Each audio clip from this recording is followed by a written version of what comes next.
พัฒนาวิกรมผู้มีจิตใจรักในการเผยแพร่ได้ริ้งสัญญาณส่งไปในกลุ่มเครือข่ายของขึ้นธรรมะสีขาวใน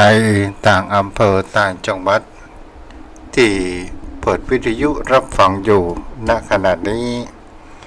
โดยตนตัวอาตมาภาพพระครูไพศาลสุตตกรเจ้าอาวาสวัดทุ่งปากเกร็ดตำบลหนองหานอำเภอสันทรายจังหวัดเชียงใหม่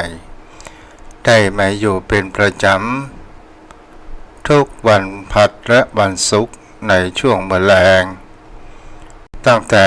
5 โมงเย็นจนถึง6 โมงมื้อแลงโดยประมาณวันนี้ศรัทธาญาติโยมโยมพ่อโยมแม่อากาศก็มีความเปลี่ยนแปลงกันเดือฮ้อนกันเดือก็มีลมพัดพาแล้วก็ฮ้อนศรัทธาญาติโยมทั้งหลายก็เข้าสู่ฤดูฝนเป็นสิ่งที่ผู้คนเราทั้งหลายวันนี้ความร้อนอยู่ที่38 องศาโยมพ่อโยมแม่ความร้อนนั้นมันก่อให้เกิดแห่งของเขาว่าก่อให้เกิดแห่งการที่เขามีความเป็นอยู่มีความอึดอัดและมีความบ่สบายกายแต่ขอให้มันอยู่เพียงแค่ภายนอก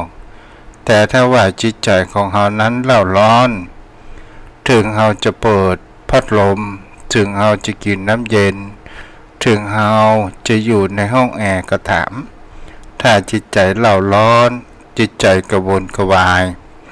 เปิดเสร็จแล้วมันก็ส่งร่างกายของเรานั้นเกิดความร้อนเกิดความเครียดไปต่างๆนานาฉะนั้นจงมาฟังแห่งเขาว่ากติธรรมเพื่อให้เกิดแห่งความชื่นบานและก่อให้เกิดแห่งความปัญญาเกิดจากการฟังจากพระสงฆ์องค์ข้าเจ้าแต่ละตนแต่ละองค์ผู้มีใจมุ่งหวังในรักในการเผยแพร่วันนี้ก็จะทุกเจ้านั้นก็จะได้มาอู้จากับโยมพ่อโยมแม่เกี่ยวกับเรื่องแห่งของว่าศรัทธาญาติโยมทั้งหลายคำนี้นั้นเป็นสิ่งที่ผู้คนเหล่านั้นคงจะได้ยินและก็เป็นสิ่งที่เราศรัทธาก็หมายถึงความเชื่อ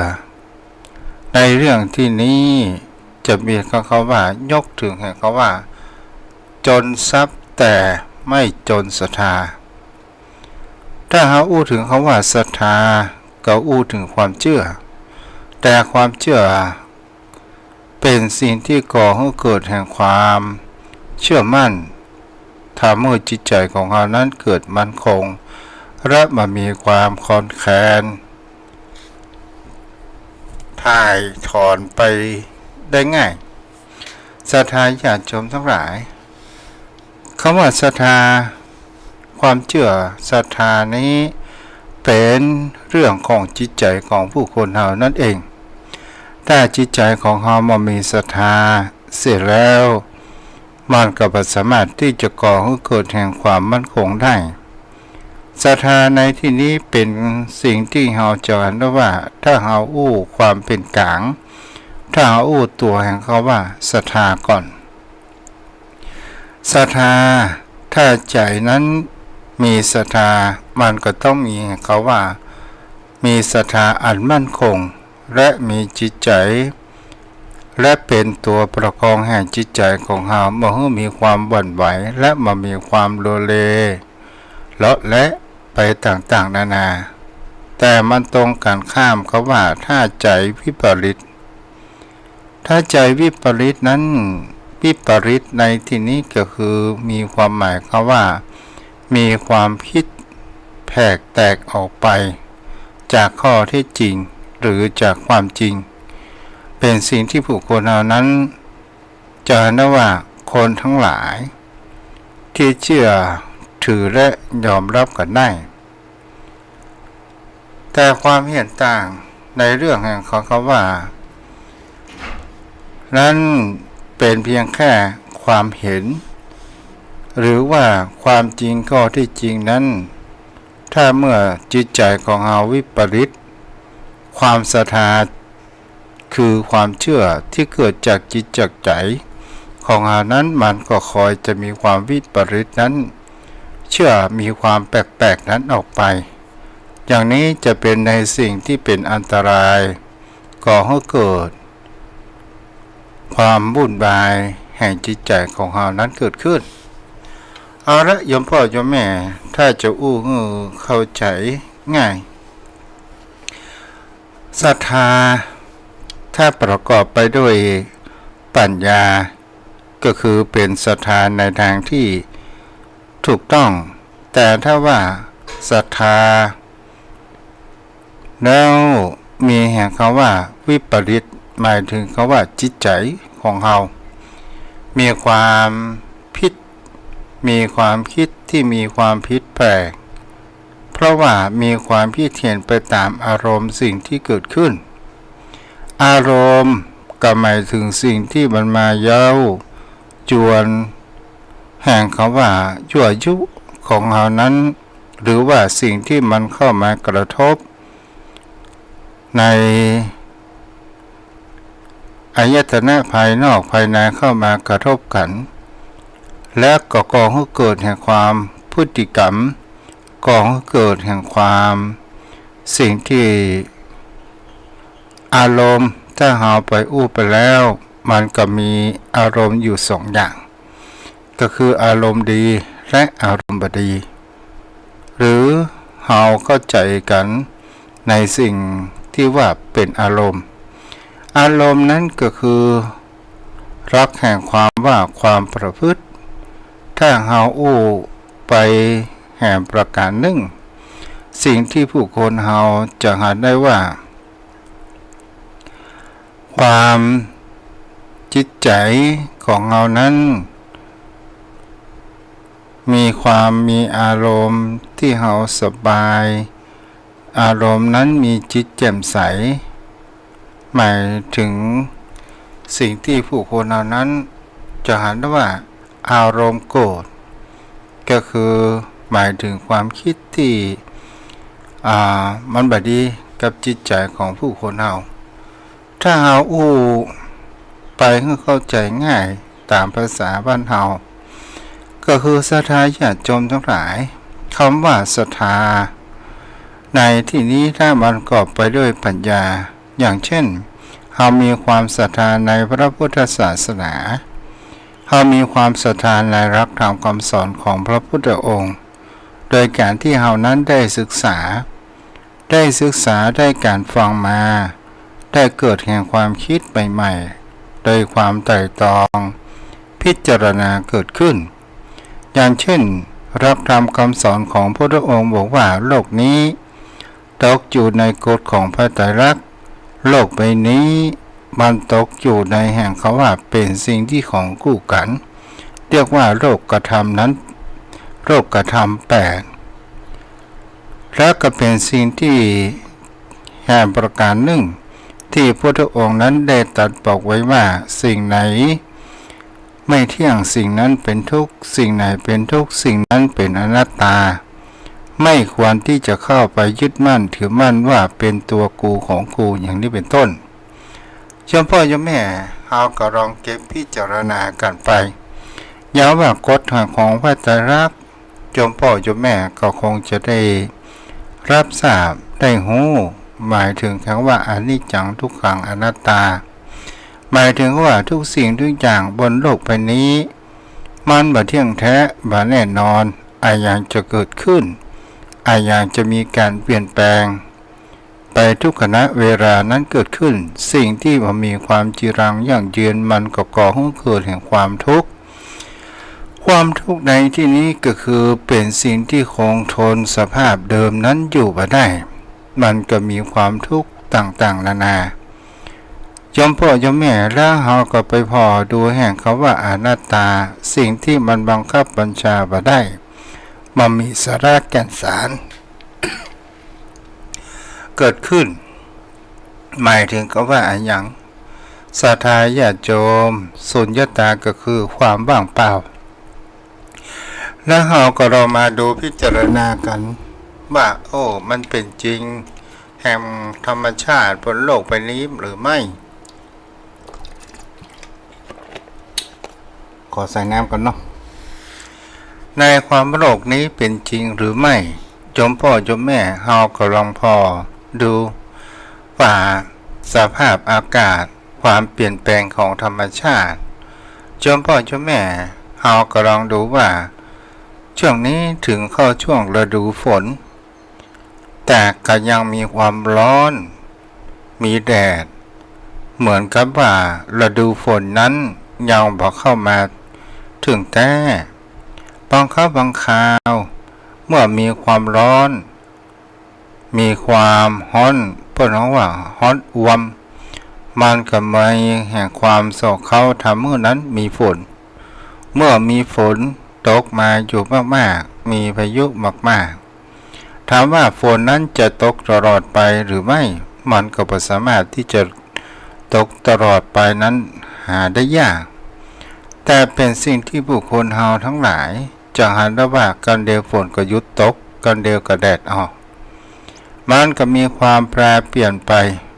และก็ก่อให้เกิดแห่งเขาว่าโลกใบนี้มันจะบ่เที่ยงแท้และไม่แน่นอนแล้วเฮาก็มาพอสภาพร่างกายของคนเฮาถ้าว่าเดี๋ยวร้อนเดี๋ยวหนาวก็หมายถึงก็ว่าร่างกายของคนเฮานั้นปรับสภาพต่อธรรมชาตินั้นบ่ได้ตลอดจนถึงเฮาจะเห็นได้ว่าแม้ความจีรังยั่งยืนสุขภาพร่างกายของคนเฮาถ้าเฮาเป็นคนที่เป็นคนเจ้าโทสะเป็นคนที่มีความเครียดและเป็นคนที่มีความจริงจังต่อชีวิตมากไปมันก็ก่อให้เกิดแห่งความทุกข์และทนสภาพนั้นบ่ได้เหมือนกับโยมพ่อโยมแม่เฮาก็ลองดูเวลาเฮานั่งคัดสมาธิก็ได้ความคิดว่านั่งคัดสมาธินั้นจะมีความสบายพอเวลาผ่านไปประมาณสัก30 นาทีเน็บก็เรื่องกินและเฮาก็หันว่าถ้าเฮาเปลี่ยนท่าเป็นพระเพียรเฮาหันแล้วความเล็งชานั้นมันก็หายไปพอเวลาผ่านไป30 นาทีเน็บชามันก็เกิดขึ้นแหมและเฮาก็หันว่านั่งท่าพระเพียรนี้มันเป็นทุกข์มีเวทนาความเจ็บปวดนั้นเกิดขึ้นแล้วเฮาก็ได้เปลี่ยนแปลงลุกนั่งเก้าอี้โดยความนึกคิดของเฮาว่านั่งเก้าอี้แล้วเฮาจะมีความสบายเฮาก็หันความสุขของมันเกิดขึ้นเพียงแค่ประกี่นาทีแหมสักครู่หนึ่งเวลาผ่านไปเฮาก็จะเห็นได้ว่ามันก็เริ่มที่จะก่อให้เกิดแห่งคำว่าเวทนาก่อให้เกิดแห่งความทุกข์นั้นเกิดขึ้นนี่แหละคือเป็นสิ่งที่คงทนสภาพนั้นอยู่บ่ได้และอนัตตาก็คือสิ่งที่เราบ่สามารถที่จะบังคับบัญชาว่าห้ามสิ่งนั้นเกิดสิ่งนี้เกิดและเป็นสิ่งที่ผู้คนเฮาขันทั้งหลายอย่างครับโยมพ่อโยมแม่บางคนก็ว่าไอ้อย่างแม่ฮ้อนแตะฮ้อนว่าแม่ใดมันจะมีฝนแม่ใดมันจะเย็นและเฮาก็บ่นพร่ำเพ้อไปถามว่าเฮาจะเปลี่ยนแปลงโลกไปนี้ได้หรือไม่มันก็บ่สามารถที่จะเปลี่ยนแปลงนั้นได้เมื่อเฮามีความเลื่อมใสในหลักธรรมคำสอนของพุทธองค์เฮาเก็บมาคิดพิจารณาไปตลอดจนถึงโลกธรรม8โยมพ่อโยมแม่มันก็ถึงว่าเฮากับพ่อมันเป็นของคู่กันในธรรมชาติบนโลกใบนี้มีแม่วันก็จะต้องมีแม่คืนมีผู้ชายก็จะต้องมีผู้หญิงมีภิกษุก็ต้องมีภิกษุณีมีอุบาสกก็ต้องมีอุบาสิกามีรับก็จะต้องมีตื่นของคู่กันไปทั้งนั้นมีเงินแล้วก็มีรวยก็จะต้องมีจนถ้าเฮาพอโลกกระทำ8คือมียศเสื่อมยศมีลาภเสื่อมลาภมีสรรเสริญ และก็มินทานินทาและก็มีสุขและก็มีทุกข์มันก็อยู่ของคู่กันไปเสียทั้งหมดศรัทธาญาติโยมทั้งหลายแต่ถ้าว่าเฮาจริงจังกับชีวิตมากเกินไปทำไมเมื่อก่อนเฮานั้นหาเงินหาทองได้สะดวกสบายบัดเดี๋ยวนี้ทำไมเฮาหาเงินนั้นมีความขัดสนนั้นเกิดขึ้นจงนึกอยู่เสมอว่าต่อก่อนบัดเดี๋ยวเวลานี้มันมีความแตกต่างกันถึงจะเป็นสิ่งที่เฮาจะหันได้ว่าบางครั้งบางคราวคนเฮานั้นไปยึดมั่นเมื่อแต่ก่อนเฮากะขายทำมาหากินเงินทองเฮามีเก็บสะดวกสบายในปัจจุบันทำไมการกะการขายมันถึงบ่ได้โยมพ่อโยมแม่เฮาก็ลองมาดูสังเกตบางครั้งบางคราวถ้าว่าร้านของเฮานั้นทำไมถึงขายครัวนั้นมาได้ยากได้จ้าในปัจจุบันก็เพราะว่าอย่างมันก็มีร้านสะดวกซื้อเกิดขึ้นแล้วก็ก่อให้เกิดแห่งความเดือดร้อนต่อบุคคลที่รักหญ้าทำมาค้าขายในการเขาว่าขายของเพื่อเขาว่าขายของในชุมชนในหมู่บ้านต่างๆนี่แหละโยมพ่อโยมแม่มันก็เป็นสิ่งที่เราจะเห็นแล้วว่ามันมีความเปลี่ยนแปลงต่อมาเราก็มาอู้ถึงนี้แหมว่าเราพอดูความเปลี่ยนแปลงตามหลักธรรมคำสอนของพระพุทธองค์โยมพ่อโยมแม่นั่นก็คือความเปลี่ยนแปลงของบนโลกใบนี้ใครเล่าเป็นผู้เปลี่ยนแปลงของโลกใบนี้ก็คือมนุษย์ของผู้คนเฮานั่นเองก็คือวิวัฒนาการต่างๆนานานั้นเกิดขึ้นมีความเปลี่ยนแปลงเกิดขึ้นตามยุคตามสมัยโยมพ่อโยมแม่เฮาก็ลองไปพอแรกเริ่มเดิมทีก็คือเฮานั้นเป็นเผ่าพันธุ์ที่มนุษย์เผ่าพันธุ์ที่เปิ้นฮ้องว่าตอนแรกๆก็อยู่กันนั้นเป็นกลุ่มพอเวลาต่อมาก็เริ่มทำมาหากินจะหันได้ว่าอดีตบรรพบุรุษของความเป็นอัตภาพแห่งความเป็นมนุษย์นั้นจากกินไม่ได้หาเมื่ออั้นแล้วต่อมาก็เริ่มจะมีแห่งเขามาเผ่าพันธุ์มนุษย์ของผู้คนเหล่านั้นเพิ่มมากขึ้นมันก็เลยเกิดแห่งความยึดมั่นถือมั่นโดยการที่เอาอาหารการกินนั้นมากักตุนกันและก็เกิดมีการแย่งในสิ่งที่ว่าอาหารการกินนั้นเกิดขึ้นเลยก็เกิดคำว่าตัวกูของโกเกิดความยึดมั่นและมันก็มีวิวัฒนาการทางด้านสติปัญญาของคนเรานั้นเกิดขึ้นเลยมาแล้วถามว่าธรรมชาติมันเปลี่ยนแปลงชีวิตของเราหรือไม่บ่ได้ธรรมชาตินั้นบ่ได้มีความเปลี่ยนแปลงถ้าเราอู้ถึงเขาว่าธรรมชาติบนโลกใบนี้เนี่ยถ้าเราให้มันอยู่เหมือนดั่งเดิมโยมพ่อโยมแม่ต้นไม้ต้นตอกแม่น้ำลำธารผู้คนทั้งหลายบ่ได้ไปยึดเป็นมรดกของตัวเองอยู่มันเป็นตามธรรมชาติอากาศมันก็คงจะดีเหมือนกับความเปลี่ยนแปลงทางด้านวัฒนธรรมโยมพ่อโยมแม่เฮาก็ลองมาดูพิจารณากันไปว่าทางด้านวัฒนธรรมของผู้คนเฮาอยากกับการศึกษาโยมพ่อโยมแม่ในครั้งก่อนน้นโยมพ่อโยมแม่จะมีแห่งเขาว่าหน้าที่พลเมืองในหนังสือจะมีแห่งเขาว่าเรื่องเบญจศีลเบญจธรรมที่เฮานั้นท่องกันได้และก็มาวิวัฒนาการในยุคใหม่สมัยใหม่ก็ในเรื่องหน้าที่ของพลเมืองนั้นก็ผู้คนเฮานั้นก็เอาออกไปแล้วก็เป็นสิ่งที่ผู้คนเฮาทั้งหลายบางครั้งบางคราวในสิ่งที่ผู้คนเฮานั้นเข้าดึงนั้นออกไป ตลอดจนถึงครูบาอาจารย์สมัยโยมพ่อโยมแม่เป็นครูบาอาจารย์และเป็นต้นแบบเป็นครูที่มีความรู้และรักลูกศิษย์ลูกหาอย่างแท้จริงและก็ถ้านักเรียนมีพฤติกรรมทางด้านบดีโยมพ่อโยมแม่เปิ้นก็จะเอาไม้บรรทัดบุบปลายมือยุ่มบุบปลายมือก่อให้เกิดแห่งความเจ็บตลอดจนถึงฟาดเพราะเหตุอย่างที่เปิ้นฟาดก็เพราะอยากจะให้เฮานั้นมีความจดจำแต่ในยุคสมัยใหม่นี้เป็นสิ่งที่เฮาก็มีความเปลี่ยนแปลงจะหาได้ว่าครูเป็นผู้ทำหน้าที่อย่างเดียวแต่ครูที่มีจรรยาบรรณ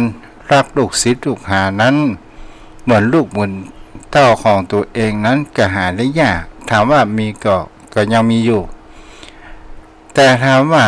ระบบในการที่จะปกครองจะเป็นฟาดเป็นอันยังกันแล้วก็เป็นเรื่องเลยเป็นสิ่งที่จะอ่านแล้วว่ากฎหมายมันก็เกิดแห่งความคุ้มครองแล้วละอ่อนมันก็เหมือนดังเทวดาและก็มีความเปลี่ยนแปลงและก็มีความเหินห่างจากศีลธรรมจากวัดจากวาและก็มีความพฤติกรรมมีความก้าวร้าวไปต่างๆนานานั้นเกิดขึ้นเพราะว่าเขาพัฒนาทางด้านเทคโนโลยีทางด้านไอทีทางด้านความเจริญเพียงแค่ภายนอกแต่จิตใจนั้นมามีความเจริญศรัทธาญาติโยมไปถึงไหนแล้วนี่เฮาก็ล้อมรักธรรมของพุทธองค์นั้นลองมาเก็บพิจารณาและเฮาจะเห็นแล้วว่าเมื่อเฮาได้ศึกษาได้รู้แล้วได้เกิดแห่งคำว่าความเลื่อมใสนั้นก็คือคำว่าศรัทธาโดยมีแห่งคำว่าสติปัญญาตลอดจนถึงเมื่อเฮานั้นฟังแล้วเกิดศรัทธาเชื่อมั่นในเรื่องแห่งการมสูตรตามที่พุทธองค์นั้นบอกว่าจะไปฟังเชื่อในสิ่งที่ฟังสืบกันมาจะไปฟังเชื่อในรับตำราจะไปฟังเชื่อในดักกะจะไปฟังเชื่อถึง10 ข้อศรัทธาญาติโยมทั้งหลายและก็เป็นสิ่งที่พุทธองค์นั้นก็มีพราหมณ์ถามได้จะเชื่ออย่างเล่าพระองค์บอกว่าจงเชื่อในสิ่งที่เฮานั้นกระทำจงเชื่อในสิ่งที่เฮานั้นเฮาหันจงเชื่อในสิ่งที่เฮานั้นได้ฟังจะไปฟังเชื่อในข่าวลือบางครั้งบางคราวมันก็เป็นข่าวปลอมหรือว่าข่าวใส่ร้ายอย่างนี้เป็นต้นนี่แหละโยมพ่อโยมแม่เฮาหันแล้วก็เก็บมาพิจารณาและเฮาก็ก่อเกิดความเลื่อมใสจิตใจของเฮานั้นตั้งมั่นอยู่ในพระรัตนตรัยขององค์สมเด็จพระสัมมาสัมพุทธเจ้านั่นเองโยมพ่อโยมแม่บางท่านบางคนนั้นเฮาก็มาสังเกตพิจารณาบางครั้งบางคราวคนเฮานั้นยึดตัวแห่งเขาว่าบุคคลศรัทธาญาติโยมทั้งหลายว่าพระเถระพระภิกษุรูปนั้นรูปนี้เป็นผู้ที่เปิ้นเฮาว่ามีศีลจารวัตนั้นงดงามบางครั้งบางคราวเฮาก็พ่อบรรลุลึกและเฮาเกิดแห่งความเลื่อมใสศรัทธาญาติโยมทั้งหลายแล้วเฮาจะแล้วว่ายึดมั่นในตัวบุคคลบางครั้งบางคราวมันก็เป็นตัวอันตรายที่ก่อให้เกิดแห่งความทุกข์ร้อนในจิตใจเรียกว่าศรัทธาวิปริตศรัทธาญาติโยมทั้งหลายอย่างเช่นข่าวพระภิกษุรูปหนึ่งที่จะหันได้ว่าสร้างความเลื่อมใสให้ศรัทธาญาติโยมอยู่มากมายโจรเศรษฐีวัดนั้นถ้าปัจจัยเศรษฐีเข้าวัดเข้าวานั้นบ่ได้ที่เป็นข่าวผ่านไปโยมพ่อโยมแม่ก็คงจะเข้าใจ ก็ด้วยความที่ผู้คนเหล่านั้นสร้างภาพให้เกิดหันว่ามีวัดวาอารามสะอาดสะอ้านความประพฤติปฏิบัติหลายสิ่งหลายอย่างในการอู้กันจาของท่านนั้นน่าเคารพนับถือเกิดความเลื่อมใสและก็เป็นสายวัดป่าผู้ปฏิบัติดีปฏิบัติชอบแต่โยมพ่อโยมแม่พุทธองค์บอกว่าเฮาอยากจะรู้ว่าคนดีบ่ดีจงอยู่ร่วมกันและเฮาจะรู้ว่าผู้คนนั้นจะมีศีลหรือว่าเป็นคนทุศีลโยมพ่อโยมแม่ก็หมายถึงว่าจะเป็นคนดีหรือคนบ่ดีเฮาก็ต้องอยู่ร่วมกันถึงจะรู้นั่นเองอย่างกับพระพิสุรูปนี้เนี่ยศรัทธาญาติโยมทั้งหลายแอบอ้างเบื้องสูงไปต่างๆนานาญาติโยมเปิ่นบริจาคเงินเป็นหลายล้านหลายร้อยล้านโยมพ่อโยมแม่ตอนสุดท้ายหันว่าราบสระเกิดขึ้นแล้วก็เกิดเนี่ยคำว่าความโลภอยากจะยึดทรัพย์สินสมบัติเหล่านั้นมาไว้เป็นของตัวเองเป็นสิ่งที่เราจะหันแห่งประการหนึ่งว่าคนเฮามันก็ย่อมแพ้ภัยในสิ่งที่มันเกิดขึ้นแต่ศรัทธาญาติโยมเมื่อก่อนนั้นเกิดแห่งความเริ่มใสเกิดความยึดมั่นในตัวบุคคลโดยคำว่ามีศรัทธาอันคำว่าวิปริตมีความคิดแผกไปต่างๆนานาตอนสุดท้ายโยมพ่อโยมแม่เฮาก็หันได้ว่าเงินทองเขาเอาซ่อนถ่ายเทกันไปมาตอนสุดท้ายเพิ่นก็จะต้องจับระยับตอนสุดท้ายชื่อเสียงก็เสียหายและคนเฮาก็แปลกอยู่อย่างหนึ่งศรัทธาญาติโยมทั้งหลายก็ระหว่างพระบ้านกับพระป่าเฮาไปมามันก็เป็นมนุษย์เหมือนกันมันเป็นสมมติทรงเหมือนกันแต่สิ่งที่สำคัญไผจะมีแห่งเขาว่าสมณวิสัยอันที่ป้องกันมาให้เฮานั้นผิดศีลผิดธรรมเสียมากกว่าด้านการประพฤติปฏิบัติเฮาก็ลองดูและสังเกตว่าบุคคลคนนั้นเป็นเช่นใดพ้องโยมพ่อโยมแม่พอเพลินเกินไปในเรื่องนี้ก็คือเป็นแห่งคำว่าศรัทธาวิปริตมีความคิดแตกต่างกันไปและมีจิตใจวอกแวกเป็นจิตใจมามีความมั่นคงและเป็นคนที่มามีความคิดจะไปอยู่หนแห่งแนวใดก็ตามเขาก็จะเกิดแห่งเขาว่าเปิ้นฮ้องว่าหนีใจนั้นหนีได้แต่หนีจิตหนีกายหนีได้แต่หนีจิตหนีใจนั้นหนีไม่ได้นั่นเองก็เลยเป็นสิ่งที่ผู้คนเหล่านั้นกำลังเก็บพิจารณากันคนเหล่านั้นจะต้องมีแห่งคำว่าศรัทธายนสัมปยุตก็คือมีความบริสุทธิ์แห่งคำว่าศรัทธาเชื่ออย่างรอบคอบเชื่ออย่างมีปัญญาไต่ตรองเป็นสิ่งที่ผู้คนเหล่านั้นก็ลองเก็บพิจารณากันไปโยมพ่อโยมแม่ท่านผู้ฟังแล้วเรื่องนี้มันเกิดขึ้นในครั้งพุทธกาลเช่นเดียวกันศรัทธาญาติโยมทั้งหลายมันเกิดในครั้งในสมัยของพระพุทธเจ้าพระนามว่ากัสสปะในเรื่องนี้เป็นสิ่งที่อุบัติเกิดขึ้นโยมพ่อโยมแม่ในเมืองสาวัตถีในอดีตชาติของบัณฑิตสามเณรมีเรื่องว่าสมัยพระพุทธเจ้าพระนามว่ากัสสปะที่อุบัติเกิดขึ้นในโลกศรัทธาโยมพ่อโยมแม่พระองค์นั้นจะโปรดสัตว์ที่เมืองพาราณสีก็หมายถึงเขาว่าบิณฑบาตโปรดสัตว์ต่างๆนานา จำเมืองวาราณสีนั้นก็ดีอกดีใจได้ถวายอาคันตุกทานก็หมายถึงก็ว่าได้ทำบุญใส่บาตรพระสงฆ์องค์เจ้าทุกวันถึงสดาญาติโยมทั้งหลายเมื่อเสร็จภารกิจแล้วก็ได้โมทนาพระพุทธองค์นั้นก็ได้ตัดกับหมู่ศรัทธาพระพุทธองค์ในที่นี้ก็คือหมายถึงพระพุทธเจ้านามว่ากัสสปะพระพุทธองค์บอกว่าอานิสงส์ในการให้ทานในอานิสงส์แห่งการให้ทานนั้นมันก็มีอยู่3อย่างก็คือ1ถ้าเราให้ทาน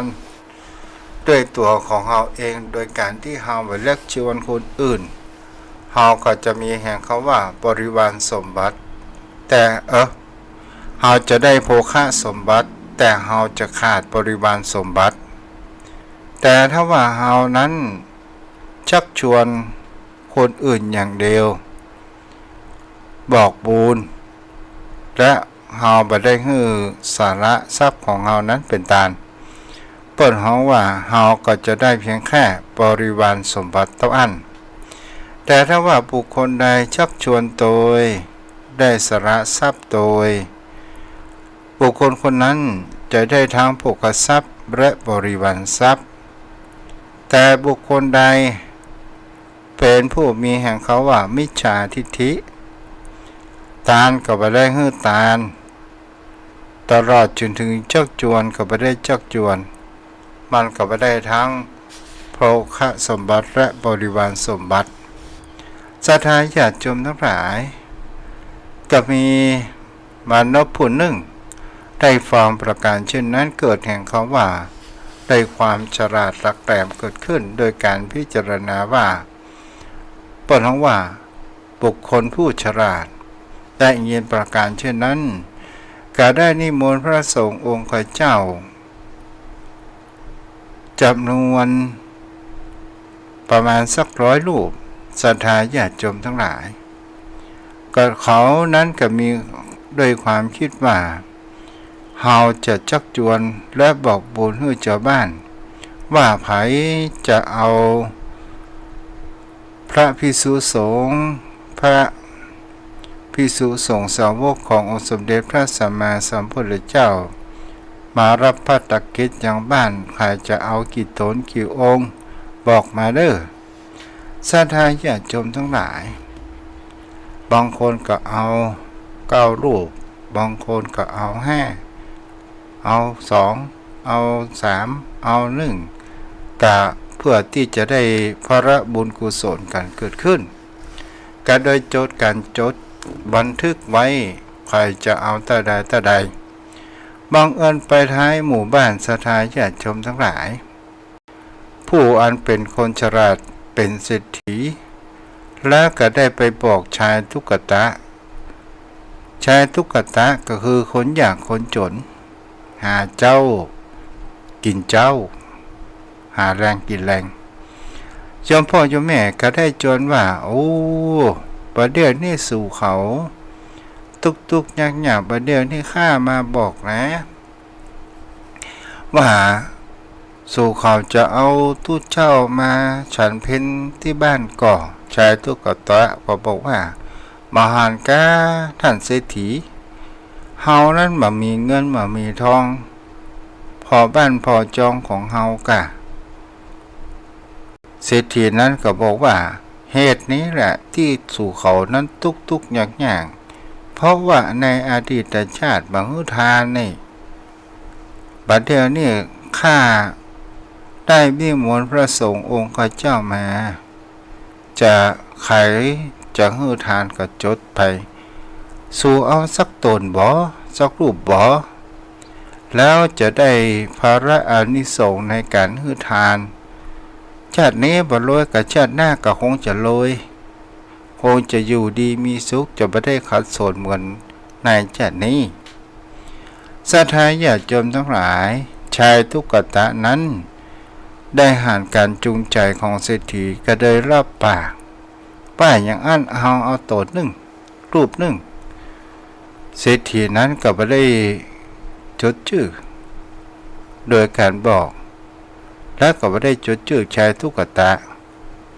ศรัทธาญาติโยมทั้งหลายชายทุกตะนั้นก็ไปอู้จากับภรรยาก็บอกว่าโอ้เฮาทุกอย่างนี้จะเอาทุเจ้าเพิ่นว่าบัดดีห้องพระสงฆ์องค์เจ้าขึ้นเฮือนมันอย่างใดโอ้เฮาจะได้ตาเทียมหลายสิ่งหลายอย่างกะสู่ขมานกะที่เฮาทุกอย่างเนี่ยส่งมาหากินโอ้โหกว่าจะได้เงินหน้าทองเหงื่อคายปอไหลเงินทองก็บอกปุ้มเข้าก็บอกค่อยมีกินสู่มหานกาโอ้วันผู้อกวันเฮือแม่เจ้าเนี่ยเศรษฐีเพิ่นได้นิมนต์พระสงฆ์องค์เจ้ามาโปรดเมตตามาฉันเพลที่บ้านไผ่จังฮับกี่ตนกี่องค์เศรษฐีเปิ้นอู้กันแน่ฟังนะสู่ว่าจากนี้เนี่ยที่เฮาทุกข์เพราะว่าเฮาบ่ได้ฮื้อตาลสู่เฮาเอาตู้เจ้าสักตนเนาะเมียได้ฟังนั้นเกิดแห่งความเลื่อมใสเกิดขึ้นศรัทธาญาติโยมทั้งหลายชายทุกตะและภรรยาก็ได้ไปทำการทำงานรับจ้างรับจ้างโอ้ศรัทธาญาติโยมทั้งหลายในบ้านเศรษฐีในการไปรับต่ำเข้าจ้างเปิ้นเขาว่าไปจ้างรับต่ำเข้าศรัทธาญาติโยมทั้งหลายด้วยความขยันขันแข็งเศรษฐีนั้นก็หารประการเช่นนั้นว่าโอ้ใช้ทุกตะเนี่ยอย่างมาขยันเป็นพิเศษจังเลยวันนี้พอจากนั้นก็บอกว่าโอ้เฮาเซาะเข้าที่จะไปถวายเพียงแต่พระสงฆ์องค์เจ้าเศรษฐีหารประการเช่นนั้นก็ได้เพิ่มเข้าจากการจ้าง3กหามาจ้างค่าจ้าง3กหาปณะเพิ่มไปแหม3กหาปณะศรัทธาญาติโยมทั้งหลายภรรยาของชายทุกตะนั้นก็ได้ไปฟัดเข้าผู้อันเป็นเศรษฐีภรรยาเศรษฐีกหารประการเช่นนั้นก็ได้เข้าสารนั้นเพิ่มแหมเลยได้ไปเอาข้าวสารนั้นกลับไปบ้านแล้วก็อาหารขาดอาหารน้ำละชายทุกตะนั้นก็ลงไปที่ยังแม่น้ำไปพอว่ามีพักมีไม้พักแคบไส้เครือหายังก็ไปพ่อบอกแข้งบักเขือก็ห้อยจะตำน้ำพริกโอ้ศรัทธาญาติโยมทั้งหลายจะตำน้ำพริกพาถวายเพลนะบังเอิญชายหาป่ากะหันว่าโอ้ยแก้วขี้ยังนะเฮากับแม่ซ้อเนี่ยกะซ้อพักซ้อไม้นี่นะวันพวกเขาจะเลี้ยงเพลเอาได้ป่าเอาป่าเอาไปเลี้ยงเพลเด้อได้บุญด้วยกันศรัทธาญาติโยมทั้งหลายชายทุกตะนั้นก็ได้เอาป่าและก็มาจัดทำอาหารกันกินปันดุกรรมพลศิระอาจแข็งของเท้าสกะที่เป็นมหาเทพในชั้นดาวดึงส์ศรัทธาญาติโยมทั้งหลายก็คือหมายที่นั่งของเท้าสกะนั้นมันมีความแปลกเท้าสกะนั้นก็ได้สอดส่องโอ้วันผูกใจตุกตะคนนี้จะฮือทานดูเปิงเตอะที่นั่งเฮาอย่างมาแข็งแตะแข็งมากโอ้จะถวายทานพระพุทธเจ้านามว่ากัสสปะดูแล้วก็ได้ลงมาศรัทธาญาติโยมทั้งหลายเลยมาถามว่าชายทุกตะเฮาสมมุติว่าแก้วอีกแล้วเนาะมันง่ายดีแล้วก็ได้ถามประเดี๋ยวสู่เขาจะเนี่ยอย่างนี้โอ้ชายทุกว่าทำอาหารการกินกะโอ้ท่านเป็นภายนี่เฮาเนี่ยเป็นคนที่รับจ้างทำอาหารการกินถวายพระสงฆ์สู่เขาต้องการก็โอ้ชายทุกตะกับภรรยาเอาแกไปเอาร่วมบุญด้วยกัน ท้าวสักกะผู้ตะแรงพิษเป็นพ่อครัวก็ได้ปรุงอาหารโอ้ศรัทธาญาติชมทั้งหลายนำความชื่นอกชื่นใจให้กับใจทุกตะแล้วก็เป็นสิ่งที่จะหาได้ว่าความผิดพลาดที่เศรษฐีนั้นมาจดชื่อไม่ได้จดชื่อเข้าลงในบัญชี และก็ไปยังที่ส่วนศูนย์กลางของหมู่บ้านเพื่อจะไปนิมนต์พระสงฆ์รูปหนึ่งและก็ถามว่าโอ้ตุเจ้ามีไหนกันบดเนี่ยคนที่อยู่ศูนย์กลางนั้นก็บอกว่าโอ้พระสงฆ์องค์ข้าเจ้าเขานิมนต์มานี่มดบึ้งมามีภายสักคนแล้วเฮาเนาะท่านเศรษฐีท่านบอกว่าจวนให้เฮาเลี้ยงเฮาก็ดีอกดีใจขนาดด้วยความศรัทธาความเลื่อมใสเพื่อที่เฮาจะได้อานิสงส์ผลบุญโดยโอ้หมอเรื่องละประเดี๋ยวเนี่ยข้าวครัวอย่างเฮาก็เตรียมหมดองค์สมเด็จพระสัมมาสัมพุทธเจ้าในได้แก่พระแผ่ขายพยานว่าวันนี้จะได้ไปโปรดกับชายทุกตะศรัทธาญาติโยมทั้งหลายเมื่อคนในนั้นบัดเดี๋ยวนี้เหลือแก่องค์สมเด็จพระสัมมาสัมพุทธเจ้ารูปเดียวโจทย์ที่กันอยู่ที่กุฏิที่พักที่อยู่ในวัดน่ะไปแล้วเพื่อจะมาหมู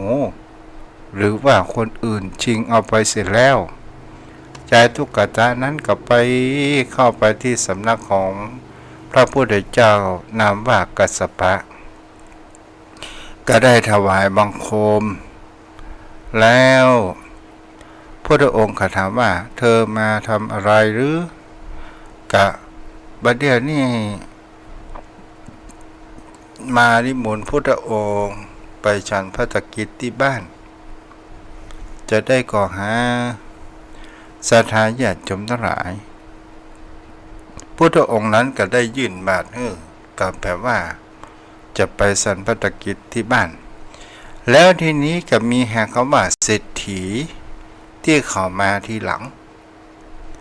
ตลอดจนถึงพระราชาได้อยากจะอุ้มบาตรและนิมนต์องค์สมเด็จพระสัมมาสัมพุทธเจ้าไปฉันในเรือนของตัวเองและก็จะอ่านได้ว่าเศรษฐีเหล่านั้นเขามีเงินมีทองใช้กว่าตะบาทเดียวนี่เขาจะให้20,000เขาขอบาทได้ก่อใจตุ๊กตาบอกว่าบ่ได้เขาเตรียมอาหารการกินอันประณีตเศรษฐีก็ว่าคิงเป็นคนทุกข์คนยากคิงจะเอาอาหารการกินอย่างที่ไหนมาข้าหน้าสู่2 คนผมเนี่ยพอผอมพอต้องกินข้าวก็บะอิ่มบะเต็มและสูนนิมนต์พระพุทธเจ้ามันบะดีอันนี้โอ้เศรษฐีคนมีสตางค์ก็ได้ติดตามไปเพื่อที่ไปสมน้ำหน้าชายตุ๊กตาศรัทธาญาติโยมทั้งหลายพอเตียวไปถึงบ้านด้วยความดูถูกดูแคลนของเศรษฐีว่าเขาถามอาหารนั้นคงจะมามีความประณีตพอไปถึงที่บ้านของชายตุ๊กตาอาหารการกินที่มหาเทพหรือว่าท้าวสักกะนั้นได้ปรุงและมีกลิ่นอบอวลด้วยความอันประณีตด้วยความหอมไปต่างๆนานาเศรษฐีเขาเหล่านั้นก็ตกตะลึง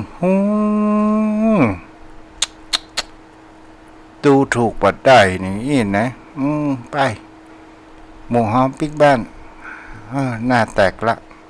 ศรัทธาญาติโยมทั้งหลายเมื่อพระพุทธองค์นั้นฉันภัตตกิจเสร็จเรียบร้อยก็ได้กลับไปสู่สำนัก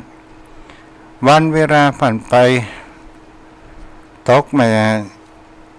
ช่วงในตอนเย็นก็มีฝนรัตนะก็คือฝนหาเงินหาทองหาคำตกกันหลังข้างขวาง เฉพาะเฮือนของชายตุกตะนั้นชายตุกตะได้เอาเรื่องนี้ไปบอกกับพระราชา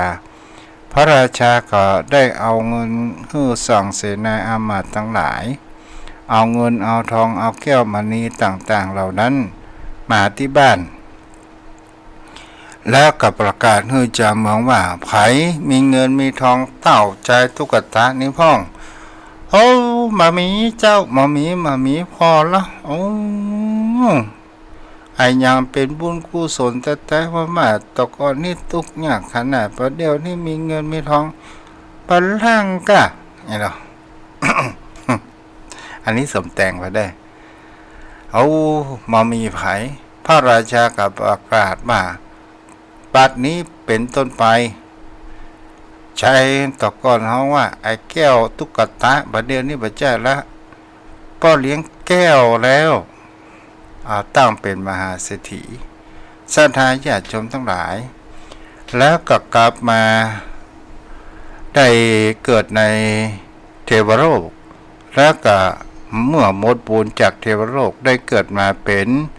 บัณฑิตสามเณรศรัทธาญาติโยมทั้งหลายเป็นสิ่งที่เราจะเห็นได้ว่านี่ก็คือความเริ่มใส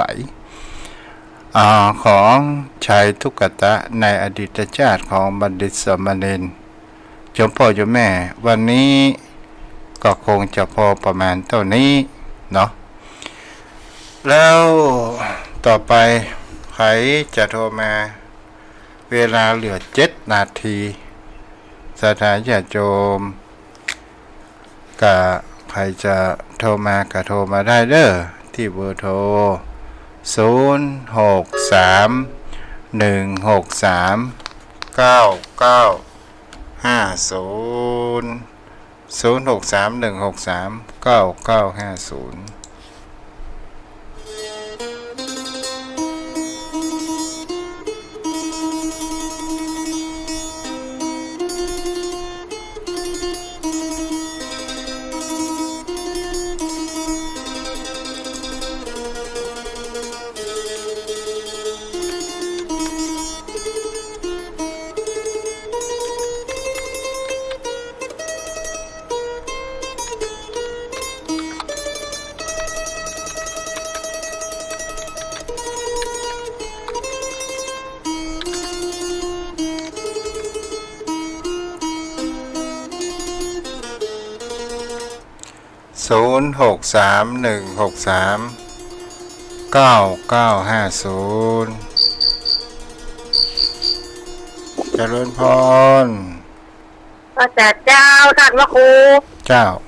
วันนี้บรรยายทำม่วนเลยเนาะกูวันนี้หมองม่วนกะจะฟังแล้วก็ม่วนดีว่ะ เจ้าเพลินดีเนาะเจ้าแม่อย่างก็กำลังใจพระเจ้าเจ้าบุญรักษาได้แม่เด้อเจ้าแม่ชื่อไม่รุนเด้อเจ้าเราวันแดงเจ้าต้องวันแดงสังกะแปงเชียงใหม่เนาะเจ้าเราวันแดงสังกะแปงเชียงใหม่เจ้ากะไก่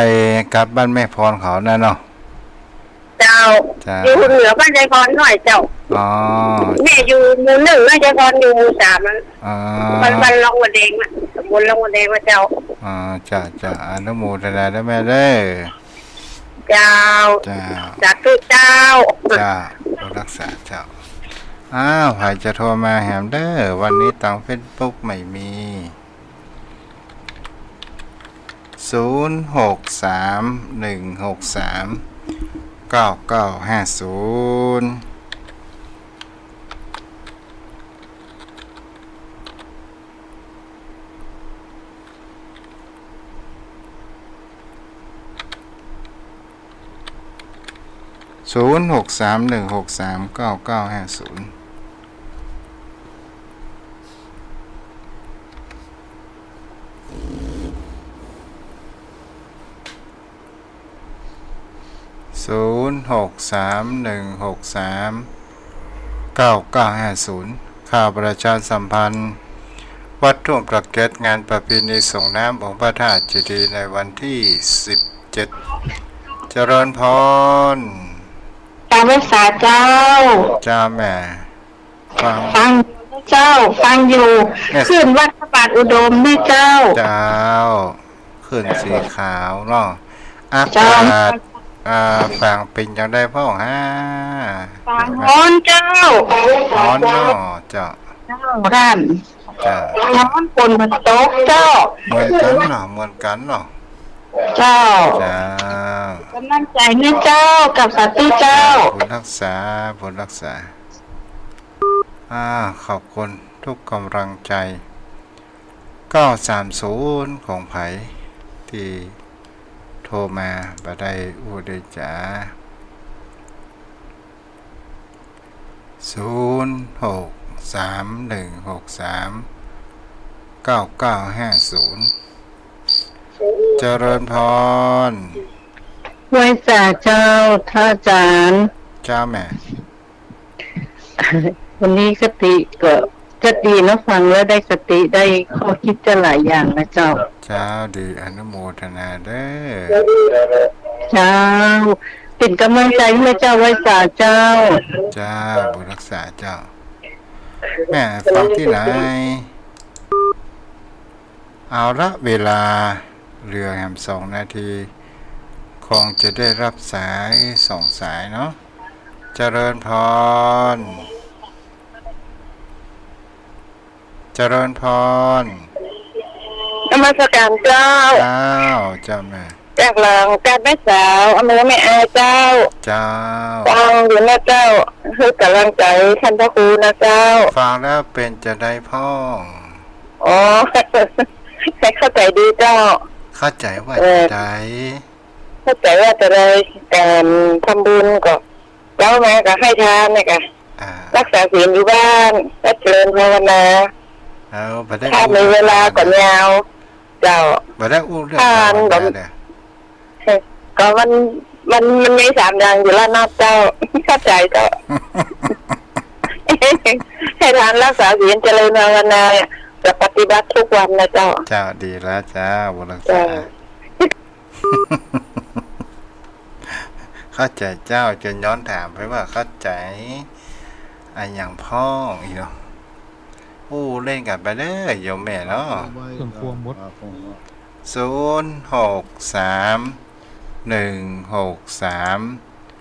9 ธงชาติและเพลง